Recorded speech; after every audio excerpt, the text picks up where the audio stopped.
এক হাত নেই, আরেকটি আছে শুধু কনুই পর্যন্ত।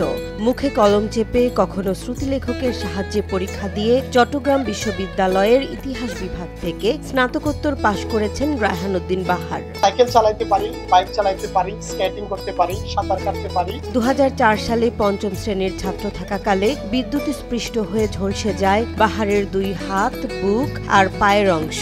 কেটে ফেলতে হয় এক হাত আর আরেক হাতের কনুই পর্যন্ত, কিন্তু থেমে যাননি তিনি। অ্যাক্সিডেন্টের আগে উত্তর লক্ষাচ্ছ সরকারি প্রাথমিক বিদ্যালয় থেকে পড়ালেখা করেছি, কিন্তু অ্যাক্সিডেন্টের পরে আমি প্রাইভেট একটা আলব্রাইট ইন্টারন্যাশনাল একাডেমি ছিল।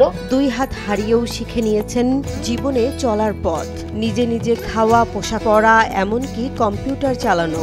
মুখে কলম ধরে লেখেন, টাইপ করেন কনুই দিয়ে। মামারা তো পড়ালেখা করতো, ওনাদের খাতা কলমগুলো নিয়ে চেষ্টা করেছি। সৃষ্টিকর্তার করুণায় বা রহমতে হয়তো আমার কেন জানি মুখে একটা কলম দিয়ে আমি চেষ্টা করেছি, যে চেষ্টা করে দেখলাম যে ইয়েস, লেখা তো একটা অক্ষর তো তৈরি হলো।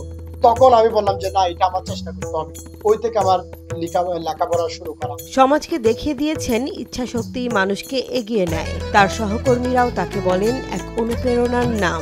অবশ্যই এটা, কারণ অনেকে দেখা যায় এই পরিস্থিতিতে যারা পড়ে বা কোন একটা এরকম ধরনের পরিস্থিতিতে পড়ে, তারা আসলে হতাশার এই বিষয়টা মানে সবার কাছে মানে দেখার বিষয়। মায়ের গর্ভেই বাবা মারা যান। কৃষিকাজ করে মা চালিয়েছেন সংসার। বড় হয়েছেন নানার বাড়িতে, মামা খালাদের সহযোগিতায়। সাহস আর ভালোবাসার শক্তিতেই এগিয়ে গেছেন বাহার। আমি যদি মনে করি যে এটা ঝুঁকি, এটা আমি করবো না, আমার পক্ষে আর কোনো কিছু করা সম্ভব।